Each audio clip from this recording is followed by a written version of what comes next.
கண்டிப்பா ரோசாப்பூ கோலம் தான் போட்டாகணும் அப்படின்னு நான் சொல்லிட்டேன். ஏன்னா, எனக்கு ஏன்னே தெரியல. சின்ன வயசுலேருந்தே அந்த ரோசாப்பூ கோலம் மேல அவ்ளோ ஒரு ஈர்ப்பு.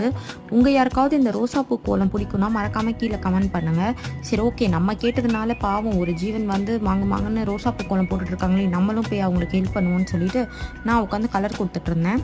அவ்வளோதான் ரோசாப்பூ கோலம் போட்டு முடிச்சோனயே, நாங்க சர்ருன்னு எங்க புல்லட்ட எடுத்துட்டு, ஒரு விடிய காத்தால ஷாப்பிங் போயிட்டோம். விடிய காத்தால எங்கங்க போவோம்? கறி கடைக்கு தான் போவோம்.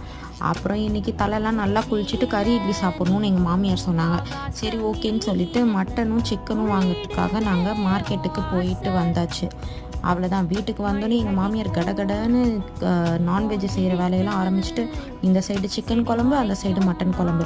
வாசனை தூக்குறதுல ஹர்திக்கே எழுந்து வந்து பார்க்க ஆரம்பிச்சிட்டான். என்னடா செய்கிறீங்க கிச்சனுக்குள்ளே அப்படின்னு.